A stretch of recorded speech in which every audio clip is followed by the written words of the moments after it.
Seja bem-vindo, seja bem-vinda a mais um vídeo do Percurso Psicanalítico Freudiano, Shafik Gibeli. Hoje com o tema os 3 fatores que deflagram e sustentam a histeria. Você vai saber qual é a importância desses fatores no tratamento psicanalítico, em setting terapêutico, e também como identificá-los. Então é muito importante, assista o vídeo até o final.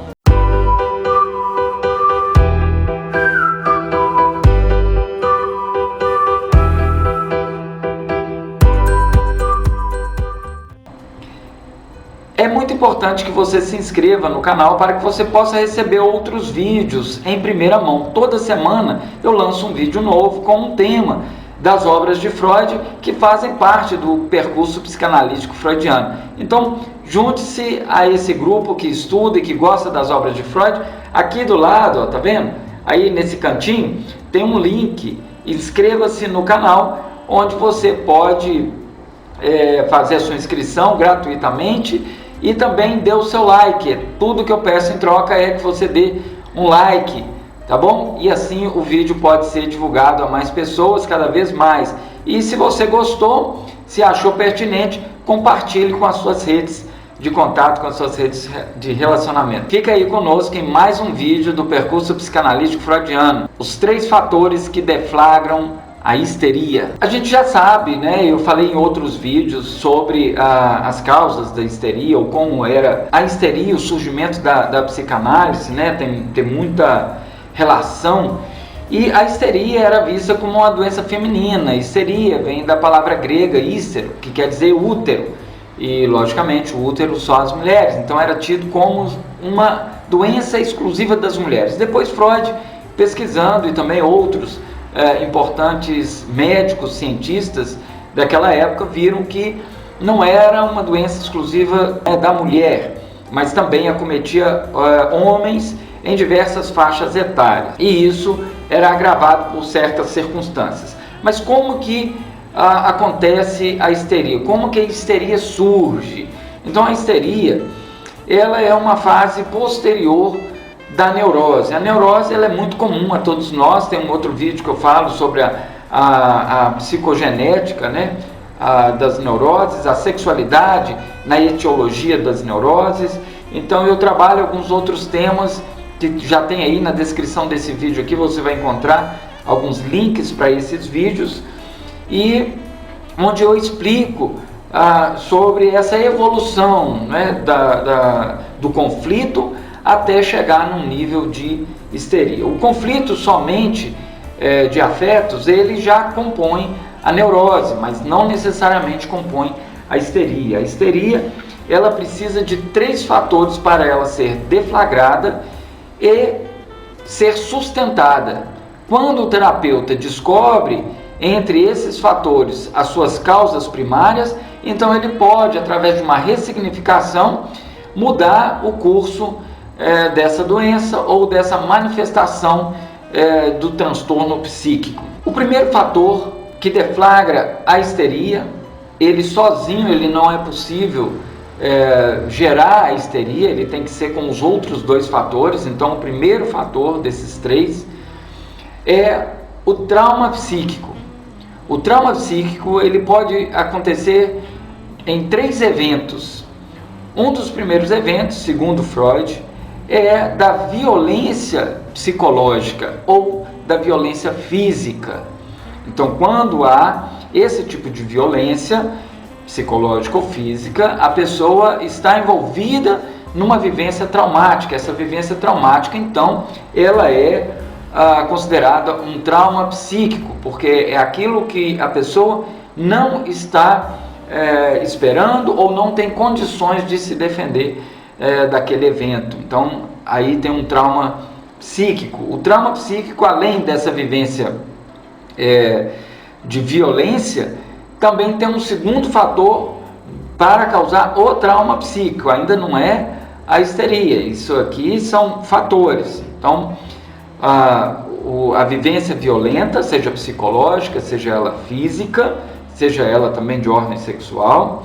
Depois ele tem um fator de censura interna, tá? O trauma psíquico ele pode vir de censura interna ou também de repressões externas, em função da questão moral, de um certo contexto cultural, etc, etc. Então, o trauma psíquico ele é formado por uma vivência violenta, por uma autocensura, tá? Ou por uma censura externa. Além disso, essa censura externa ou essa autocensura, ela vai provocar uma vergonha. Então tem que ter um vexame, tem que ser aquela vivência, ela precisa necessariamente ser um vexame de ordem mais intensa, né? Vergonhoso, aquilo que a pessoa fica extremamente constrangida pelo que aconteceu, não necessariamente nesse caso, somente no aspecto sexual, mas em qualquer outro aspecto. Então, por exemplo, uma criança que está na sala de aula e de repente ela vai ler um texto e ela erra as palavras, e aí a sala toda começa a rir dela, a professora ri daquela criança. Então ela tem uma experiência intensa de vergonha, não uma coisa leve que ela também leva na brincadeira e tal. Isso não vai ter força para gerar um impacto de um trauma psíquico, mas se isso é de extrema vergonha para ela, se aquilo foi recebido, aquele impacto naquele momento foi de intensidade grave, essa criança ou essa pessoa, seja em qualquer faixa etária, vai sim desenvolver ali o primeiro fator da histeria, que é um trauma psíquico. O trauma psíquico, então, é aquela vivência violenta, seja psicológica, seja física, seja de ordem sexual. Também leva em consideração as censuras internas, que levam à vergonha, ou as censuras externas, que também levam a uma vergonha, um vexame público de intensidade grave. Então esse é o primeiro fator. Vamos para o segundo fator que deflagra a histeria. O segundo fator é um conflito dos afetos. Ele pode ter uma relação com o primeiro fator do trauma psíquico ou não, mas o conflito dos afetos às vezes, surgir um sentimento de ódio por uma pessoa que se ama. Isso é uma forma de conflito dos afetos. Você ser obrigado a amar uma pessoa, a gostar de uma pessoa, a respeitar uma pessoa, sendo que na verdade você ali tem vontade de fazer outras coisas, de pegar no pescoço dela, mas não pode por alguma razão. Essa pessoa pode ser um parente, pode ser uma autoridade, essa pessoa pode ser qualquer pessoa do seu convívio diário ou não, que eventualmente lhe cause um conflito dos seus afetos. Então, ao mesmo tempo que você, por exemplo, respeita uma autoridade eclesiástica, você pode saber de alguma coisa que de repente vai fazê-lo odiar aquela pessoa. Da mesma forma, uma autoridade policial, uma autoridade judicial, uma autoridade parental, um pai, uma mãe. Então, às vezes você desenvolve um amor, um afeto, e de repente, por algum acontecimento, você entra em julgamento dessa pessoa e desenvolve um afeto reverso. E aí esse afeto reverso de ódio entra em contraste com aquele amor que se tinha antes, ou pelo menos aquela veneração, aquele respeito, aquela consideração. Então há um conflito de afetos, amor e ódio. Então o segundo fator é essa presença de conflito dos afetos. Então nós temos o primeiro fator, que é o trauma psíquico. Depois você tem aí o conflito dos afetos, a histeria está fervilhando, está quase surgindo, e aí vem um terceiro fator que ele é imprescindível para que se deflagre a histeria, que é a comoção sexual.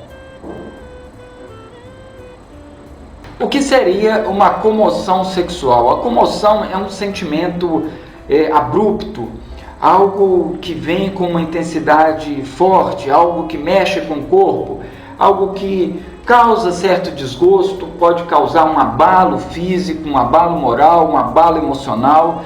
É algo que tem um impacto extremamente importante que causa certa aflição, que causa certa agonia, que causa uma inquietação e também pode causar, agravar um constrangimento em relação àquela vergonha que se tem, seja por censura interna, seja por uma censura externa, não é? E aquilo vai deixar resquícios de amargura, de angústia.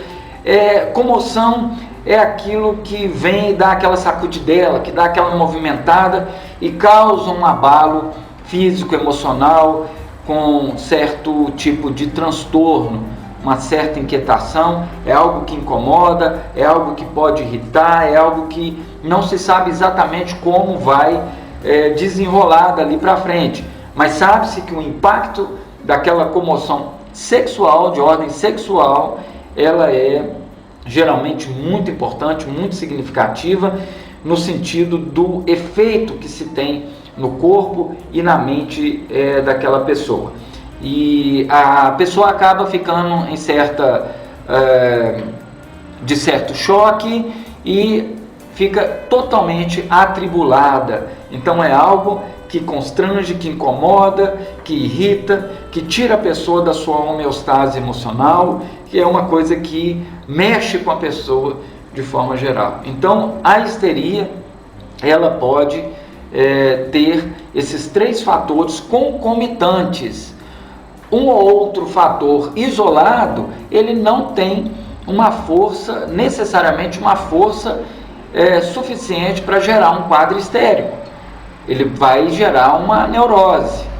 Porém, quando tem esses 3 fatores, então deflagra-se a histeria, desde os seus sintomas mais leves, como uma falta de ar, um exagero de um medo, né? Ou a neurose de angústia, pode gerar ali, por exemplo, uma síndrome do pânico, pode gerar ali qualquer tipo de transtorno no comportamento, e isso é uma prerrogativa do psicólogo estar trabalhando esse impacto negativo no comportamento, nas emoções, esse abalo, não é? Porém, é importante identificar as causas desses fatores para que isso possa ser ressignificado e ali perder o impacto. Então, a consciência, como eu falei numa live anterior, a consciência é a criptonita do desejo não realizado. Esse desejo pode ser um desejo de revidar, por exemplo, não é? Uma agressão. Esse desejo não realizado pode ser um desejo de ter falado alguma coisa que naquele momento não deu para falar e o afeto ficou retido. Então, esse desejo não realizado pode ser inclusive o desejo de se defender e de agredir o agressor como legítima defesa, porém, de alguma forma, ele não foi possível naquele momento. Então, isso confluiu nesses 3 fatores, deflagrando um estado de histeria, com todos os sintomas característicos da histeria. Isso eu já falei numa outra live também. Então, revisando aqui, nós temos os 3 fatores necessários para a deflagração da histeria clássica. São necessariamente esses 3 confluindo. Cada um isolado não tem o poder, mas eles 3 confluindo em um único momento da vida da pessoa, isso pode sim ser grave. Então, o trauma psíquico, que eu já expliquei, trauma psíquico, o conflito dos afetos e a comoção sexuais. Esses são os 3 fatores deflagradores da histeria e que a mantém ativa. Quando você descobre a causa de cada um desses fatores e faz uma ressignificação do evento que causou esses fatores, então você faz com que a histeria perca força e os sintomas sejam amenizados. Eu espero que você tenha gostado desse vídeo e, se gostou, dê o seu like, curta, compartilhe esse vídeo e não se esqueça de se inscrever. Aí, ó, tem aí, tá vendo, ó, esse link aí no cantinho para você se inscrever aqui no meu canal e receber outros vídeos como esse sempre que eu lançar. Toda semana eu vou estar lançando um ou mais vídeos e você vai receber um aviso, uma notificação no seu e-mail, no seu celular, para que você possa estar sempre atualizado com temas da psicanálise. Um grande abraço e até o próximo vídeo.